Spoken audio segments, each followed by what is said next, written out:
Nakarating kami sa mansyon.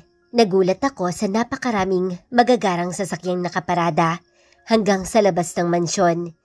Ipinarada na lamang ni Samuel ang kanyang sasakyan kung saan nakahilera ang iba pang mga sasakyan na mga panauhin ng mga Smith. Bumaba si Samuel ng sasakyan niya at mabilis na umikot sa gawi ko at nakangiti niya akong pinagbuksan ng pintuan. Inalalayan niya akong lumabas at isinakbit niya kaagad ang aking kamay sa kanyang braso. Taas na siyang nagsimulang lumakad papasok sa gate ng mansyon.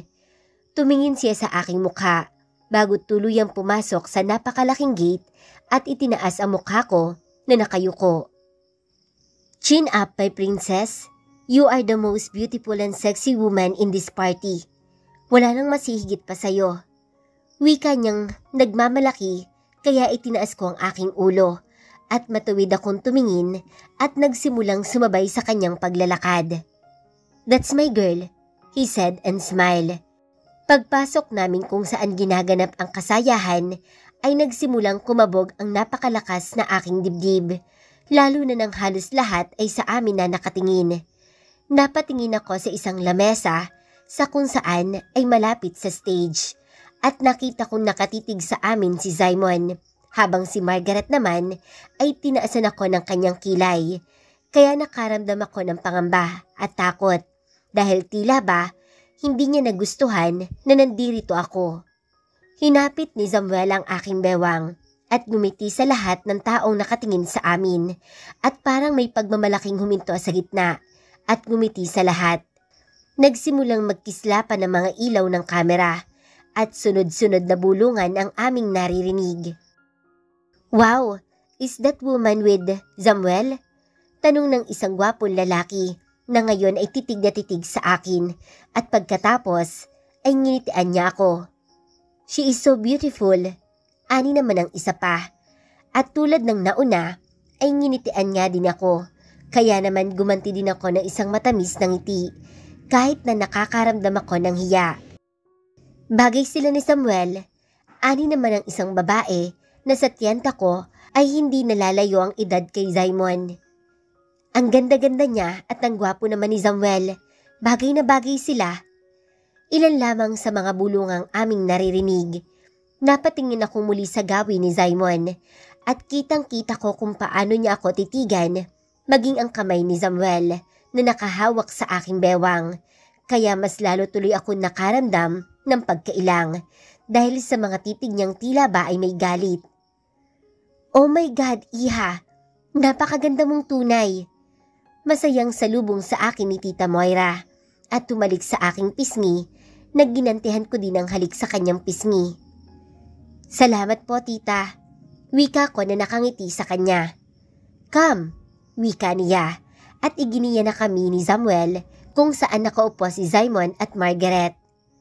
"Samuel, Audrey," sambit ni Simon habang nasa akin nakatitig at ibinalik na muli ang tingin sa kamay ni Samuel na nakapalupot pa rin sa aking bewang. "Ang muchacha nagmukhang tao," bulong ni Margaret na hindi nakaligtas sa aming pandinig, kaya napayuko na lamang ako dahil sa pagkapahiyang naramdaman ko. "Margaret," galit na ani ni Tita Moira at Tito Zayden sa kanya. "Actually, she is the most beautiful woman in this party. The only one, hindi ba kuya?" Nakangising wika ni Samuel. "Indeed," biglang wika ni Simon na ikinalingon naming lahat maliban na lamang kay Samuel. "What did you just say?" Galit na ani ni Margaret habang nagliliyab sa galit ang kanyang mga mata na nakatitig kay Simon. Wala. Ang sabi ko, excuse me, kukuha lang ako ng maiinom." Wika niya at bigla na siyang tumayo at pumunta kung nasaan ang bar area. "What can I get you, my princess?" Wika naman ni Samuel sa akin. "Kahit ano na lang, hindi pa naman ako masyadong gutom." Wika ko at pagkatapos ay tumayo na si Samuel upang ikuha ko ng makakain. "Mukha ka palang tao kapag naaayusan. Ang basahan pag nalabhan, pwede pa rin palang maging maayos." Pangiinsulto sa akin ni Margaret na ikinayuko ng aking ulo. Ano bang problema ng babaeng to at ang laki lang galit sa akin kahit wala naman akong ginagawang masama sa kanya. Hindi ko alam kung bakit pakiramdam ko ay galit siya sa akin. Wala naman akong ginagawang masama sa kanya. Actually, wala pa. Wika ng utak ko at napangiti ako nang hindi ko sinasadya. Nakita ko ang pagkunat ng kanyang noo at pagtaas ng isang kilay. Ano ang nakakatawa? Asik niya sa akin. Hindi ko siya pinansin at lalo pa ako napangiti na lalo niyang ikinainis. Tumayo siya at kinuha ang hawak niyang kupita na may lamang alak at akma niyang ibubuhos sa akin nang biglang may isang baritonong boses ang nagsalita sa likuran namin.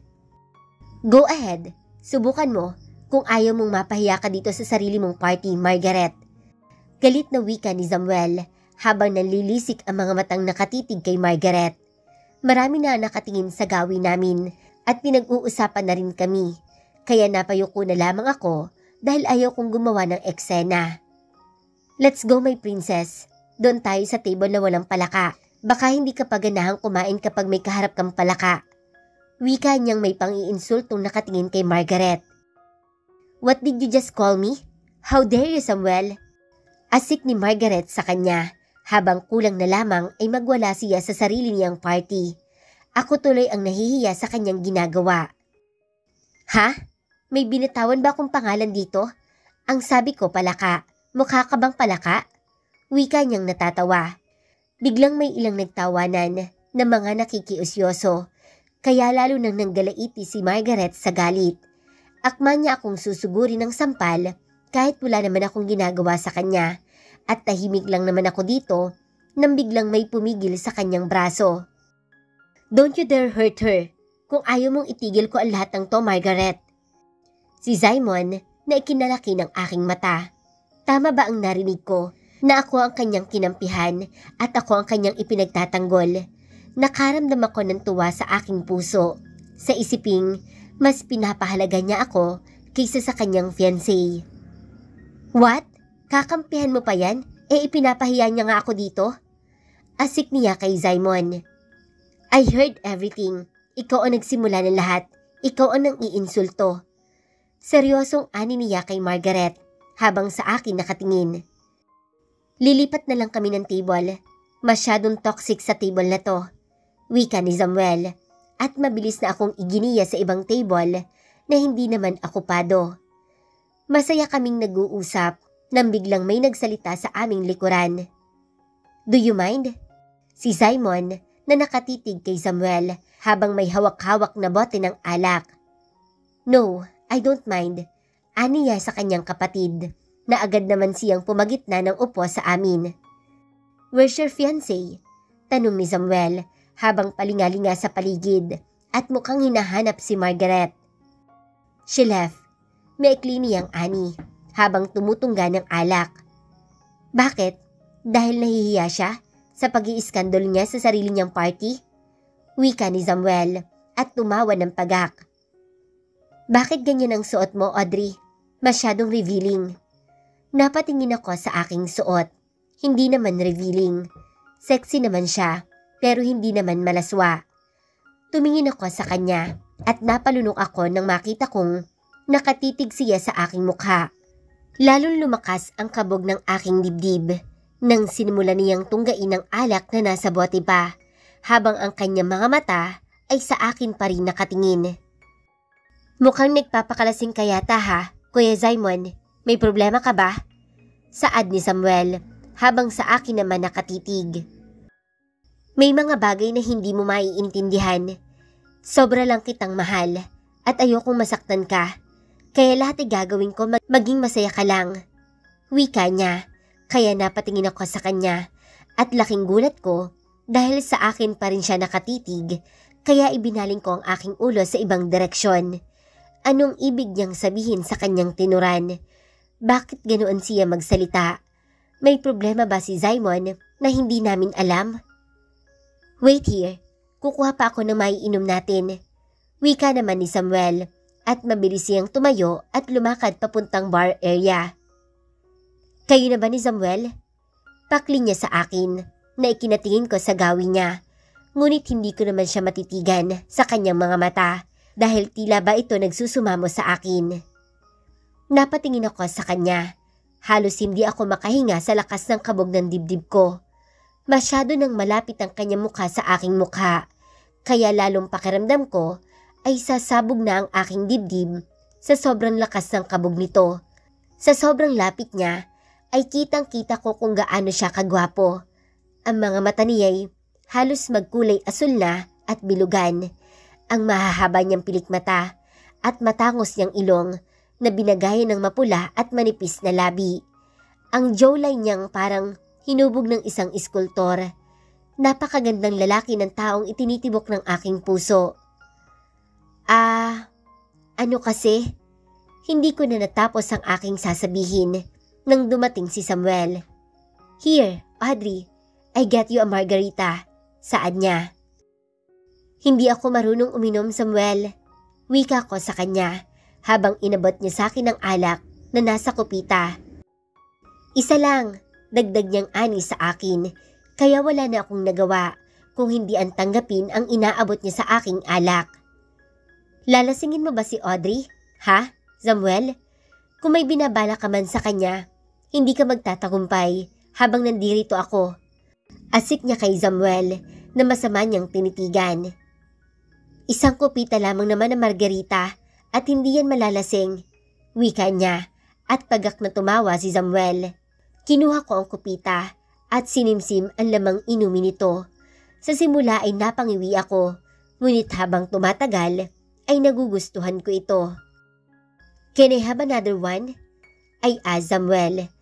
Tumawa siya at piningot ang aking ilong. "Sabi na at magugustuhan mo yan," saad niya habang nakahawak sa aking ilong. Nagulat kami nang biglang tinapik ni Simon ang kamay ni Samuel na nakahawak sa aking ilong. "What the fuck was that?" Asik niya sa kanyang kapatid. "May langaw," simple niyang ani na nakatitig lamang sa hawak niyang bote. "Langaw?"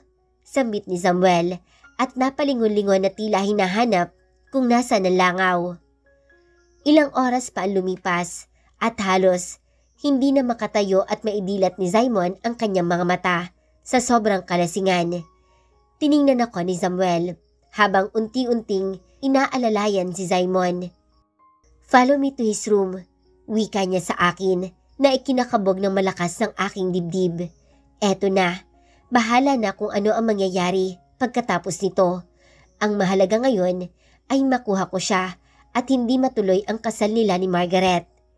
Tiningnan ko si Samuel at nagulat ako nang mapansin kong parang may luha sa kanyang mga mata. Tumingin siya sa ibang direksyon habang inaalalayan ng kanyang kapatid na tila ba ay may itinatago sa kanyang mukha. "Samuel?" Ngunit hindi niya ako nilingon at tuloy-tuloy lang kaming pumapasok sa loob ng kabahayan mula sa likod ng bahay. Wala nang mga tao. Oras na rin kasi ng gabi, kaya wala nang nakakakita sa amin habang tinutungo namin ang silid ni Simon. Nakarating kami sa silid ni Simon nang walang nakakakita sa amin. Ibinaba siya ni Samuel sa kanyang kama at inayos ang higa nito. Lasing na lasing si Simon at ni hindi man lang niya namalayan na nasa silid niya na kami. "Ikaw na ang bahala," wika ni Samuel at ewan ko ngunit parang pumiyok siya. At kahit madilim ay nababanaag ko na may luha sa kanyang mga mata. "Samuel, okay ka lang ba?" Tumango siya at lumakad na palabas ng silid. "Audrey, ginagawa ko to dahil hindi ko kayang makitang nasasaktan ka. Ngunit sana nga ay maging maganda ang kakahinat na nito dahil kung sakali man nasasaktan ka niya, ay hindi ako magdadalawang isip na kuhanin at bawiin kita mula sa aking kapatid." Wika niya at isinarado niya na ang pintuan. Napamaang ako. Ano ang ibig niyang sabihin sa kanyang inusal? Tinitigan ko si Simon na natutulog sa kama. Lumapit ako at isa-isa kong hinubad ang kanyang mga damit at wala akong itinira. Ipinikit ko ang aking mga mata dahil hindi ko kaya makita ang kahubadan niya. Pagkatapos ay binalutan ko siya ng kumot. Tumayo ako at isa-isa kong hinubad ang aking suot at wala akong itinira kahit isa. Humiga ako sa kanyang tabi. Kinuha ko ang kanyang isang braso at iniyakap ko sa hubad kong katawan at saka ko muling ibinalik ang kumot.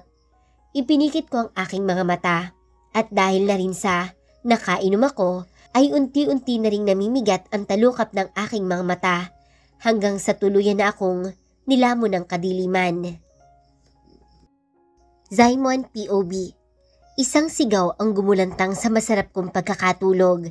Kaya agad akong napaupo sa aking higaan at gano'n na lamang ang pagkagulat ko nang makita kong may taong nakatayo sa may pintuan. Zaimon, anong katarantaduhan tong ginawa mo? Galit na sigaw ni Daddy sa akin at hindi ko maintindihan kung ano ang ibig niyang sabihin. Pupungas-pungas ang aking mga mata at muling tumingin sa mga taong nakatayo sa pintuan ng aking silid. Nagulat akong makita si Samuel, si Mami at Daddy at si Margaret na nakatunghay sa akin. Napatingin ako sa mukha ni Margaret na tumutulo ang masaganang mga luha. Bakit siya umiiyak?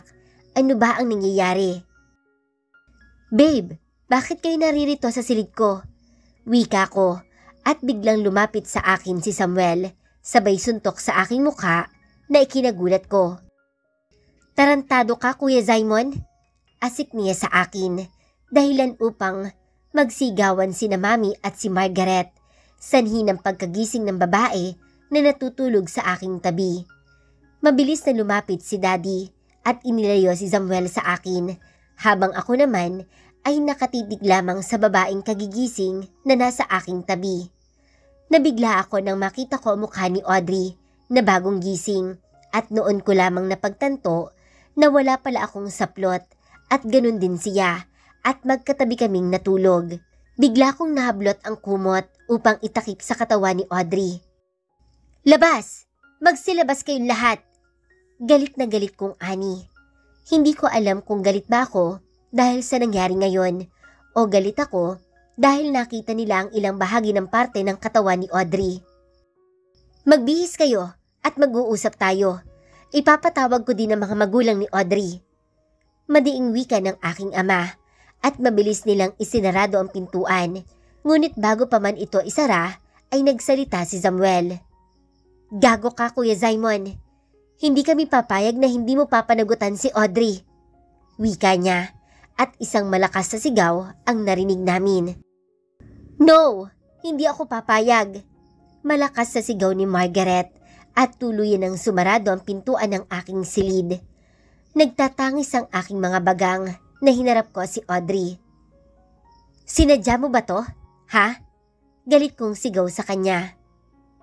Hindi, Simon. Hindi ko rin alam kung ano ang nangyari. Nauutal at naiiyak niyang wika sa akin. Liar! Sigaw ko sa kanya at napapiksi siya sa sobrang gulat. Napayo ko siya ng ulo at mabilis akong tumayo. Sinadya kong hindi takpan ang hubad kong katawan at nakita kong napalunok siya at napayo ko. Magbihis ka na, bilisan mo at naghihintay sila sa atin.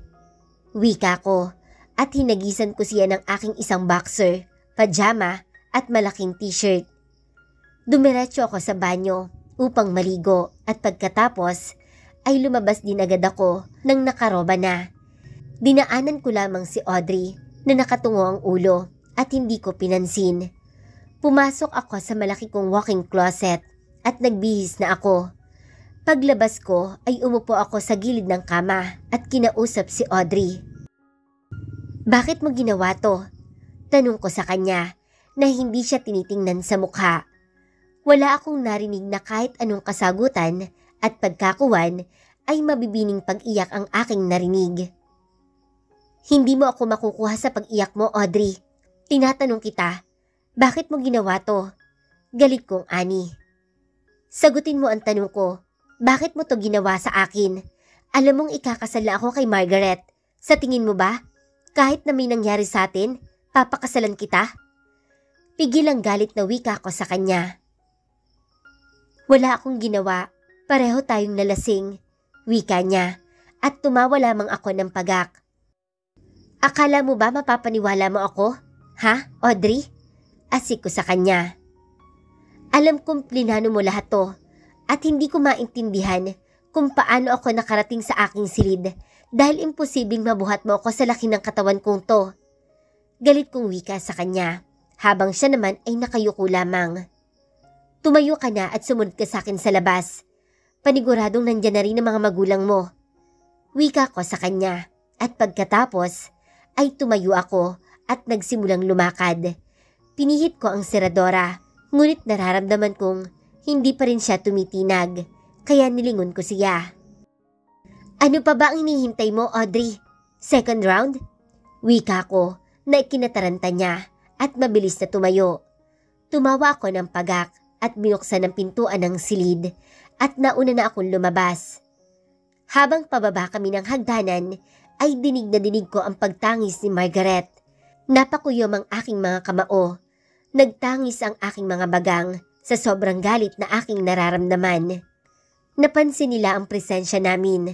Nakita ko ang mga magulang ni Audrey at nakikita ko nagpipigil ng galit ang kanyang ama habang umiiyak naman ang kanyang ina. Napatingala ako at napapikit ng aking mga mata. Gusto kong ipagsigawan sa kanila na wala akong kasalanan, ngunit hindi ko naman magawa. Sinalubong kami ni Margaret at mabilis akong niyakap. Babe, huwag kang papayag sa plano nila. Ipapakasal ka niya sa babaeng yan. Sabihin mo sa kanilang nilandi ka lang ng babaeng yan, kaya may nangyari sa inyo. Malakas niyang sigaw habang tumatangis at dinuduro-duro si Audrey. Huwag mong duduruin si Audrey. Margaret, kung ayaw mong kaladkarin kita palabas ng mansyon namin, wala kang karapatang pagsalitaan si Audrey ng kahit na ano dahil kung tutuusin, mas katanggap-tanggap siya kaysa sayo. Galit na wika ni Samuel. Tumingin ako kay Samuel at nakita ko ang lungkot, sakit at galit sa kanyang mukha. Gumanti ako ng yakap kay Margaret at hinimas-himas siya sa kanyang likuran upang pakalmahin. Babe, please, ikakasal na tayo hindi ba? Huwag kang pumayag sa gusto nilang mangyari. Muling pagtangis sa akin ni Margaret. Simon, Audrey, lumapit kayo dito at may pag-uusapan tayo. Maotoridad na utos ng aking ama. Bumitaw ako kay Margaret at lumapit kami sa kanila at umupo kami sa upuang itinuro ng aking ama. Bukas na bukas din ay ikakasal kayo. Isang simpleng kasala lamang ang mangyayari. Tayo-tayo lamang ang dadalo at saka na natin pag-usapan ang marangyang kasalan kapag naidaos na ang kasal niyo bukas. Sa ngayon ay kailangan mo munang panagutan si Audrey. Maotoridad na pahayag ng aking ama at hindi ako tumugon. Hindi rin ako tumanggi. Tahimik lamang ako nakikinig habang si Margaret ay malakas na umiiyak. Malandi kang babae ka. Sinadya mong akitin si Simon upang may mangyari sa inyo para ikaw ang pakasalan. Hindi mo matanggap na ako ang pakakasalan niya kaya pinikot mo siyang malandi ka. Bulyaw niya kay Audrey at tumagulhon na rin si Audrey habang umiiling-iling. Hindi totoo yan, wika niya at nilapitan siya ni Samuel at lumuhod sa harapan niya at hinimas-himas ang mukha nito habang pinapahid ang bawat luhang pumapatak sa kanyang mukha. Shh! Tahan na may princess. Please, ayoko makitang umiiyak ka. Wika niya at hinilikan niya ito sa ulo. Nagkuyom ang aking kamao at tumingin na lamang ako ng malayo. Tumahimik ka na Margaret at baka magdilim ang paningin ko sa'yo at makalimutan kung babae ka. Galit na wika ni Samuel. Samuel, wag mong pagsasalitaan si Margaret ng ganyan at baka makalimutan kong kapatid kita. Asik ko sa kanya at naglabanan kami ng masasamang titig sa isa't isa. Enough! Sigaw ng aking ama na nagpatigil sa aming pagbabangayan. Sa ayaw at sa gusto nyo, ikakasal kayong dalawa bukas. May pinal na salita ang aking ama. Babe, please, say no. Umiiyak na wika ni Margaret. Babe, hayaan mo muna kaming magkausap ng aking ama. Ipapahatid na muna kita at tatawagan na lamang kita mamaya. Wika ko at hinalikan ko siya sa labi sa harap nilang lahat. Hindi ko yata kakayanin na makitang ikakasal ang aking anak sa isang taong iba ang kahalikan. Nag-iisa lamang anak naming si Audrey at hindi namin hahayaan na may mga taong mananakit at manlalamang sa kanya. Wika ng kanyang ama na matalim na nakatingin sa akin habang nagtatangis ang kanyang mga bagang at nakakuyom ang mga kamao. Ako ang fiancé, ako ang mahal. Ang anak nyo, nilandi lang ang fiancé ko. Galit na wika ni Margaret. Margaret, hindi ko nagugustuhan na lumalabas sa bibig mo. Umalis ka na at usapang pamilya to. Galit na wika ni Mami. Ma'am, saway ko sa aking ina. Ano Simon, hahayaan mo siyang pagsalitaan niya si Audrey ng ganyan? Ha? Galit na ani ng aking ina. Kung ayaw pakasalan ni Kuya Simon si Audrey, nakahanda akong panugutan si Audrey. Pakakasalan ko siya kahit ngayon din. Sambit ni Samuel na nagpagulat sa akin. Gagawin mo yun anak? Wika ng aking ama na nagulat sa sinambit ng aking kapatid. Lahat ay kaya kong gawin para kay Audrey. Pakling muli ng aking kapatid. Kaya tumayo na ako dahil sa kanyang sinabi ay agad ako nakapagdesisyon kaya nagsalita akong muli. Itutuloy natin ang kasal namin bukas. Kung kinakailangan kong panagutan si Audrey dahil sa nangyari sa amin, gagawin ko. Bukas na bukas din na ikakasal kami. Wika ko sa kanila na ikinagulat nilang lahat. No babe, paano ako? Ang mga pangako mo, ako ang fiancé mo at nilandi ka lamang ng babaeng yan, kaya mo siya na ikama. Malandi kang babae ka, bumalik ka na lamang sa pinanggalingan mong basura. Galit na galit niyang wika habang dinuduro si Audrey. Isang malakas na sampal ang dumapo sa kanyang mukha na nagpatigil sa pagwawala ni Margaret. Tita Moira, wika niya habang sapo-sapo ang pisngi niyang sinampal ng aking ina. Ma'am, asik ko naman sa aking ina. Pauwiin mo na ang babaeng yan. Hindi ko kailangan ng isang matapobreng nilalang sa pamamahay ko. Sambit ng aking ina habang pinandidilatan ako ng mga mata sa sobrang galit niya. Ihahatid ko na lang siya ma'am, dad, tita, tito, pasensya na po kayo. Babalik din po ako agad upang makausap kayo ng masinsinan. Wika ko sa kanila at hindi ko na tinapunan ng tingin si Audrey. Kasalanan niyan lahat to. Ginulo niya ang buhay ko. Kaya sisiguraduhin kong hindi siya magiging masaya sa piling ko. Tumalikod na ako at inakay si Margaret palabas ng mansyon habang umiiyak ito. Siguraduhin mong babalik ka agad Simon kung ayaw mong sunduin ka ng mga bodyguards mo. Sambit ng aking ama at itinaas ko na lamang ang aking kamay at tuloy-tuloy na kaming lumabas at umalis ng mansyon. Hinatid ko si Margaret sa kanila at sinalubong ako ng kanyang ama ng isang malakas na suntok. Inaasahan ko na ang mangyayaring ito at tinanggap ko na lamang ito. Halos ayaw akong bitawan ni Margaret at nagmamakaawa siyang huwag kong pakasalan si Audrey at hayaan ko na lamang na panugutan ni Samuel ang nangyari sa amin ni Audrey. Ngunit hindi ako pumayag. Galit na galit siyang sinampal ako. Ngunit katulad ng pagsuntok ng kanyang ama sa akin, ay tinanggap ko lang din ito. Ang sabi mo ay ako ang papakasalan mo. Bakit ngayon ay parang ikaw pa ata ang atat na atat pakasalan ng malanding babaeng yon? Ha, Simon? Malakas niyang sigaw sa akin. Ngunit nakatitig lamang ako sa kanya at nanatiling tikom ang aking bibig. Matagal ko nang napapansin ang panakaw-nakaw na tingin mo sa kanya. Umamin ka sa akin, Simon. Mahal mo ba ang malanding babaeng yon? Muli niyang sigaw, ngunit katulad ng mga sinabi niya sa akin, ay nanatili lamang tikom ang aking bibig. Hayop ka, Simon. Ginamit mo lang ba ako? Umiiyak na yang sigaw sa akin, kaya agad ko siyang hinablot palapit sa akin at nahigpit ko siyang niyakap habang wala siyang tigil sa pagsuntok sa aking dibdib. Mahal mo pa ba ako? Mahal mo pa ba ako? Umiiyak na wika ni Margaret, ngunit walang salitang lumabas sa aking bibig, kaya't malakas niya akong itinulak palayo sa kanya. Bakit mo ako inalok pakasalan kung hindi mo ako mahal? Bakit, Simon? Galit na galit niyang wika sa akin. Please, calm down, Margaret. Wika ko sa kanya at napatingin siya sa akin. Margaret? Ngayon, Margaret na lang ang tawag mo sa akin?